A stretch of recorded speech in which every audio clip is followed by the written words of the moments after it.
you put your hands on the sink and you're like, and you just brace yourself, not brace yourself for like impact, but it's just like, here we go. Because you just know what's coming.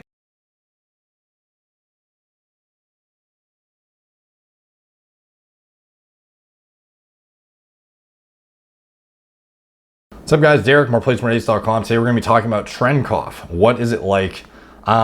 Exactly how would I describe it? So Tren cough is a very misunderstood thing that happens, and it seems to be more prevalent with the use of the acetate ester than the enanthate ester. The exact reason for why it occurs is unknown, but it's speculated to be its interplay with bradykinin, I believe it is off the top of my head, bradykinin, and it's inflammatory effects mediated through prostaglandins. So at the end of the day, though, this is all speculation. No one actually knows what the fuck causes it. It's just hypothesized that this is the mechanism of action.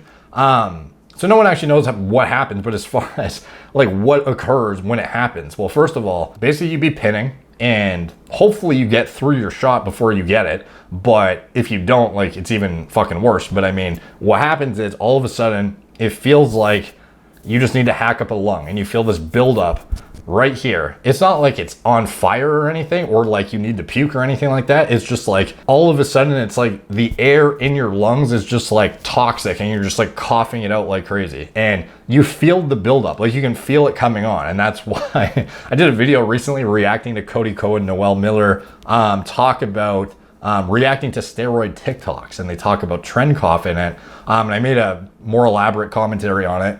And it was pretty funny seeing their reactions to it. I have no idea, dude. Some dude just comments, I just hold on to my sink and go, here we go.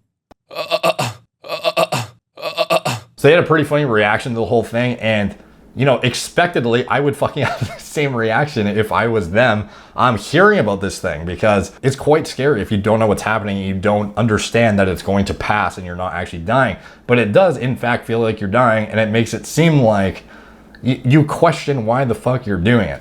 You know, unless you actually know what's happening for sure and that you're going to be fine in a minute and a half. If you just got handed a bottle of Tren Ace and then you pinned it and then that happened, like, you'd be terrified for your life and you'd probably call 911. And you'd probably think you're going to die on the spot. Like, I'm not even kidding. Like, that's how serious it is. So you feel it coming on. The only way I can describe it is you have to be like, all right, you have to like pace yourself. You know it's about to get worse. If you're in the middle of a shot, ideally you would either, you know, finish it if you have just a little bit left, or pull it out and not have it in there, because you're about to have a hacking cough fit for about 2 minutes straight with a fucking harpoon stuck in you bouncing up and down. So ideally you don't want to be in the middle of a shot when it's happening. So one thing I would advise too is don't pin areas, like rotate a lot if you're using Tren Ace, because I don't know what it is, but it's areas that are more commonly abused and areas with more scar tissue that seem to be more prone to getting it. But basically, and also pin slow. The faster you go, for some reason, the more like drastic it seems to occur. Like it's more, it's exacerbated, like the more aggressive you push it in, it seems like. So I'll typically just go like I don't know how to describe the fucking speed, but anyways, I'm just very careful about like not moving the fucking thing, not going too aggressive too quickly, and using spots on rotation continuously and not hitting the same spot over and over again, even though it's a short ester. And many people are commonly going to go to the same favorite shot location they have over and over again, just because, you know, if you're pinning every other day and you're, you know, relatively new to this, you're likely not going to be too adventurous with your shot location. So you might end up revisiting a spot that has a buildup of scar tissue and getting the Tren cough. So basically what happens is you feel like the buildup in your lungs, and it's almost like, you know, toxic fucking air is in your lungs. All of a sudden it's getting more and more and it's building up. You can stand there and just, you know, stand there and take it, but you're just gonna end up coughing up a lung. And for me, I would usually like brace myself on a wall. Like I put my like arm up on like a wall and just be like, all right, let's fucking go. Or more accurately, what a lot of people do, and what I did too, and Cody and Noel saw this in one of the steroid TikToks they reacted to, is you put your hands on the sink and you're like, and you just brace yourself, not brace yourself for like impact, but it's just like, here we go. Because you just know what's coming. And that's the best way to describe it. It's just like you have this toxic buildup in your lungs, and you just know you're going to be hacking up a fucking lung for about 2 minutes. And it's not, I don't even think you're not coughing anything out. You're just like, you just can't really, you can still breathe, but you have to be like very calm, cool, and collected. Know you're not going to die. Breathe in slow through your nose. Try and not cough. But it's like, it's almost like once you cough, it's like more coughs occur. I don't know what it is. It's almost like the beginning of the end. Once you cough, it just gets worse and worse and worse. But the buildup is about, you know, like 30 seconds in, you start to like really feeling it build up, and by like a minute in, it's peaked. And for like 45 seconds to a minute and a half, you're just like going fucking ham coughing. But once you reach like the 2 minute mark, you start to feel like you're out of the woods a bit, and it kind of like eases up, and then it slows down, and then significantly, just as quickly as it built up, it falls off too.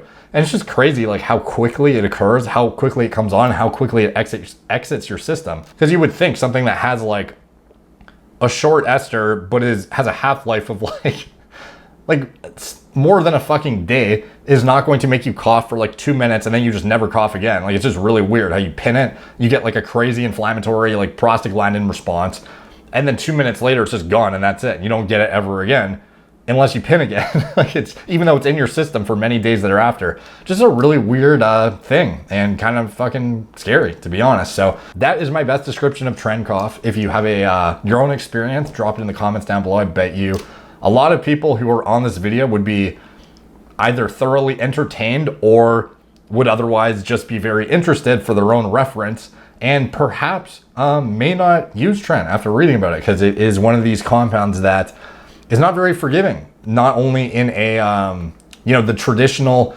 cardiotoxicity context, neurotoxicity context, but as well in an acute context with the short-term, like quick deprivation of sleep, night sweats, and the brutal Tren cough that you can get, like I said. So drop a comment down below if you have an experience with Tren cough, and let me know how it went, and give me your best description on what it feels like and what you are thinking in your head as you're about to get into it. Thank you guys for watching. Please like, subscribe, check out my blog, moreplates.com. Follow me on Instagram at moreplates_moredates, Facebook, Snapchat, BitChute, Twitter, TikTok, Apple Podcasts. If you want to get emailed my deep dives into bodybuilding pharmacology, I recommend you subscribe to the newsletter. It's the first link in the description below, and you won't get sent those articles otherwise if you don't subscribe. They are far more elaborate and in-depth than my videos, and have hyperlinks to all the clinical studies I reference. For your own, if you want to research further yourself, for your own personal education, you can dig into those. And they're broken down into concise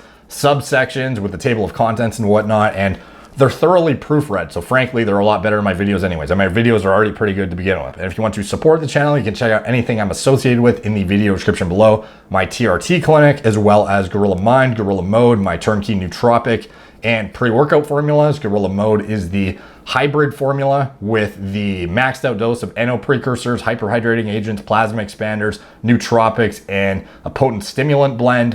We have 9 grams of L-citrulline. We have glycer pump. We have agmatine sulfate. We have a high dose of N-phenethyl dimethylamine citrate, caffeine, Kana. A very unique blend, and probably the most potent hybrid formula on the market, bar none. Like, go pull out your current pre, get it out of the cupboard, look at the label. On Gorilla Mode, there is no potent hybrid formula on the market, in my opinion. And going on to Gorilla Mode Nitric, the stimulant-free formula with none of the cognitive enhancing components, but an even more maxed out dose of the NO precursors, hyperhydrating agents, plasma expanders, etc. We have 10 grams of L-citrulline in this product, which is the max efficacious dose found in the literature, where no more would yield any additional benefit whatsoever. We're not talking just like the minimum amount to yield a clinical endpoint. Literally the topped out, maxed out dose, not inflated with malic acid. We have a high dose of glycerprom. We have a high dose of betaine, a high dose of agmatine sulfate, nitrosogene, even a fucking ACE inhibitor, vasodrive AP. This product is stacked in all aspects. It is bar none the most potent stimulant-free pre-workout on the market, and you won't be disappointed.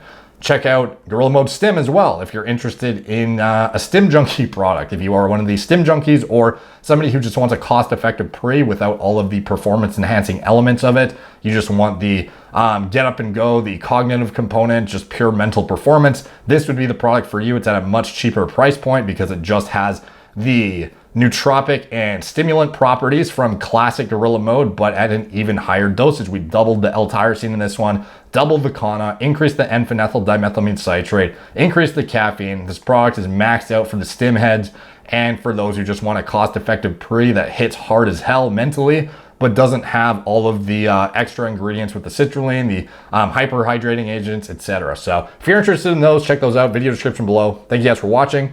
Talk to you soon.